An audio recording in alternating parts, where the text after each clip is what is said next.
आगे बात करते हैं क्वेश्चन नंबर 174।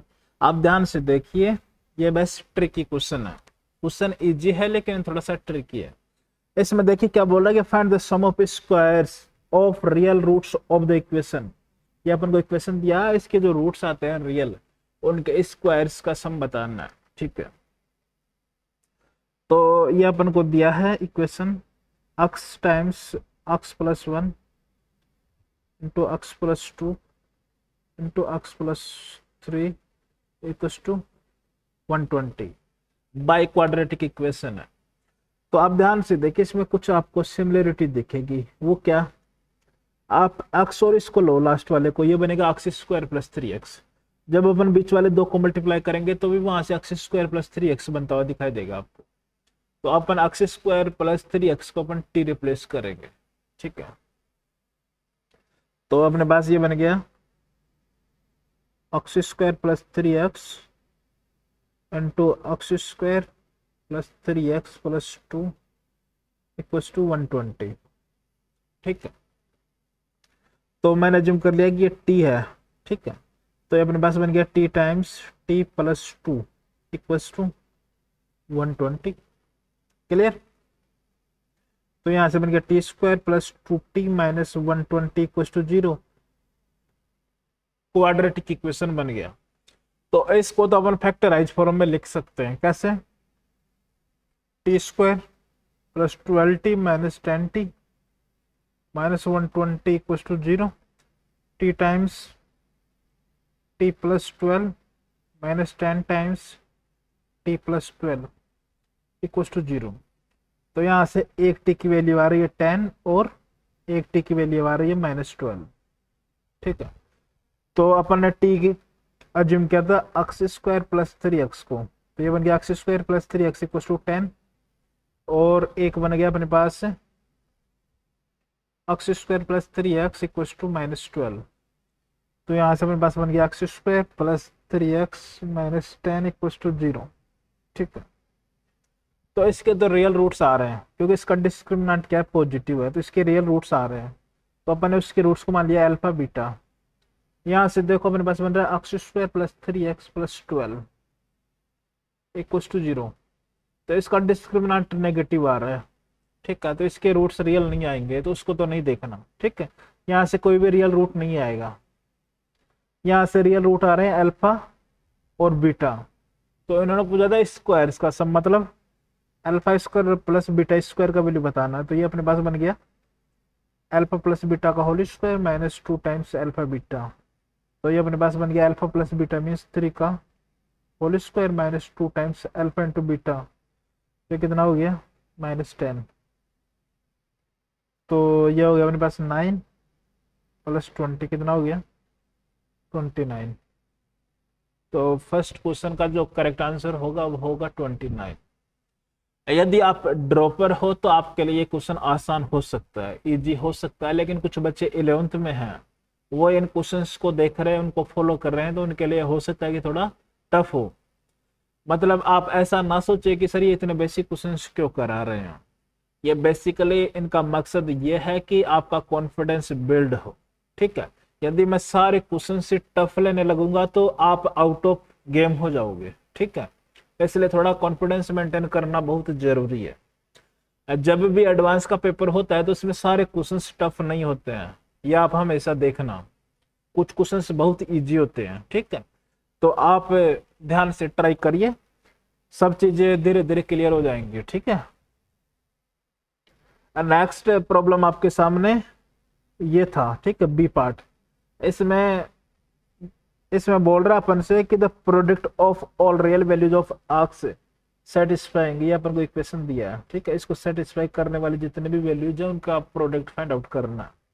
ठीक है, तो ये अपने पास लिखा हुआ है 5 + 2√6 की होल पावर x² - 3 प्लस 5 - 2√6 की whole power x² - 3 equals to 10, ये लिखा हुआ। तो अपन क्या करते हैं, ये देखो ये और ये क्या लिखा हुआ है, इसको अपन ऐसे लिख सकते हैं 5 + 2√5 2√6 को अपन ऐसे लिख सकते हैं, इनका प्रोडक्ट ये 1/5 माइनस 2√6 के इक्वल होगा, क्योंकि 25 माइनस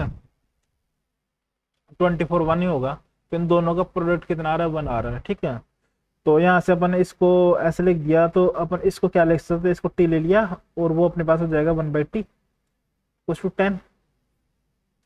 इसमें कोई दिक्कत नहीं होनी चाहिए। तो ये अपने पास बन गया t² माइनस 10t प्लस 1 = 0। तो इसका सीधा यूज करके अपन रूट्स निकाल लेते हैं। तो अपने पास हो जाएगा t = -b plus minus b² minus 4ac divided by 2 into a की वैल्यू 1 है। तो अपने पास आ गया t = 10 plus minus √96 divided by 2। तो अपने पास बन गया t = 5 प्लस माइनस, देखो अंदर से अपन बार कॉमन लेंगे 4, तो 4 कॉमन लेंगे तो अपने पास आएगा अंदर इसमें यदि 4 से अपन डिवाइड करेंगे तो ये बनेगा 2 और ये 24 बन गया। 24 में से फिर 4 को बना सकता है, बार आ सकता है, तो ये अपने पास बन जाएगा 2√6। नीचे से 2 एक कैंसिल आउट हो गया। ठीक है, तो यहाँ से t का वैल्यू आ गया 5 प्लस माइनस 2√6। तो एक बार प्लस वाला लेंगे तो अपने पास क्या हो जाएगा, 5 प्लस 2√6 की whole power x² minus I think 3x sorry minus 3 = ये लिया 5 प्लस 2√6। तो यहाँ से x² माइनस 3 = कितना आ गया, 1 आ गया। तो यहाँ से x² का वैल्यू आ गया 4। तो यहाँ से x का वैल्यू आ गया अपने पास प्लस माइनस 2। जब अपन माइनस वाली वैल्यू लेंगे तो अपने पास आएगा 5 प्लस 2√6 की whole power x² minus 3 = 5 minus 2√6। तो यहाँ से आ जाएगा x² माइनस 3 = -1, आ गया x² = 2। तो यहाँ से आ गया x = प्लस माइनस √2। तो इन्होंने पूछा था प्रोडक्ट, तो प्रोडक्ट क्या हो गया, 2 इंटू -2 इंटू √2 इंटू -√2। तो अपने पास हो गया -4 इंटू -2 कितना हो गया, 8। तो इस क्वेश्चन का जो करेक्ट आंसर होना चाहिए वो 8 होना चाहिए और इसका करेक्ट आंसर होना चाहिए 29। क्लियर। नेक्स्ट प्रॉब्लम आपके सामने यह है, आप इस क्वेश्चन को ध्यान से ट्राई करिए। यह भी बेसिक फंडामेंटल पे बेस्ड क्वेश्चन है। ध्यान से देखिए इसमें क्या बोल रहा है कि if x - y and y - 2x are 2 factors of the expression. जो अपने को एक्सप्रेशन दिया है इसके ये 2 फैक्टर्स हैं, x - y and y - 2x। Then find the value of λ² plus μ² का वैल्यू फाइंड आउट करना है। नेक्स्ट प्रॉब्लम बोला कि the equation 3x² - 7ax plus b = 0, x³ - p times x² plus qx = 0 where a, b, p, q belongs to real number except 0 have one common root। मतलब इनके बीच में क्या है कि एक कॉमन रूट है, have one common root and the second equation has 2 equal roots। ये अपने को सेकंड इक्वेशन है वो क्यूबिक है, तो उसके 3 रूट्स होने चाहिए।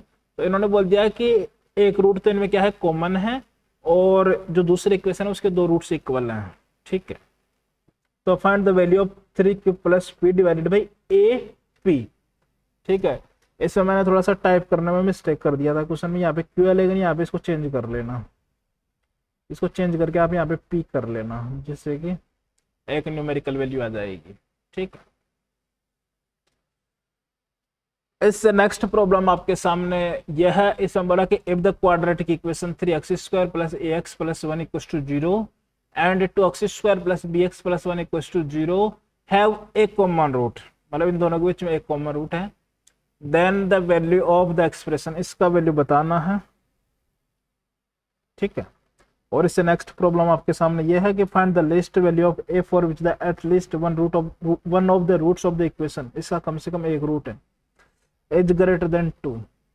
ठीक है, बेसिक कॉन्सेप्ट को यूज करिए, आराम से आपसे क्वेश्चंस बन जाएंगे।